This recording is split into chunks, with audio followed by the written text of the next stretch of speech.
Bottle आजार म्हणजे काय होतं की प्राण्याच्या जबड्याखाली एक द्रव्य साठलं जातं. तर हा आजार कशामुळे होतो, तर हा आजार बार्बर पोल म्हणून एक जंत आहे, तर तो यकृतावरती अटॅक करतो. त्याच्यामुळे होतं पोषणाची कमतरता, म्हणजे शरीरामध्ये प्रथिनांची कमतरता आहे, किंवा जॉनचा आजार म्हणून एक रोग आहे, त्याच्यामुळे हा प्रॉब्लेम दिसून येतो.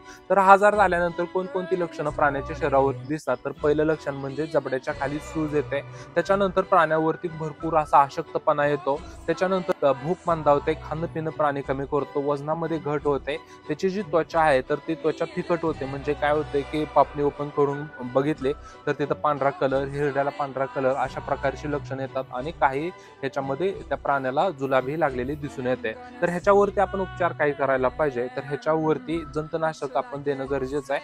जी बार्बर पोल म्हणून जे जंत आहे तर ते मारण्याचं औषध द्यायला पाहिजे. ते म्हणजे कोणतं जंतनाशक, तर ते लेवामाइसाला हायड्रोक्लोराईड आणि ऑक्सिक्लोन्झान घटक असलेलं, जसं की निलजाना आहे, फास्मिन आहे, ह्याच्यापैकी तुम्ही कोणतंही एक जंतनाशक देऊ शकता उपाशी पोटी. आणि त्याच्यानंतर थोडंसं प्रोटीनची कमतरता काढण्यासाठी आपण खुराकामध्ये जसं की शेंगदाणा पेंड आहे, सरकी पेंड आहे, अशा प्रकारचं घटक तुम्ही मिक्स करणं गरजेचं आहे. आणि थोडंसं अशक्तपणा वगैरे दूर करण्यासाठी जसं की गुलका बूस्ट आहे, टोनो बूस्ट आहे, मल्टीस्टार आहे, व्हायटमेच आहे, वायजेस्ट, अशा प्रकारची मल्टीव्हिटॅमिन्स तुम्ही देणं गरजेचं आहे.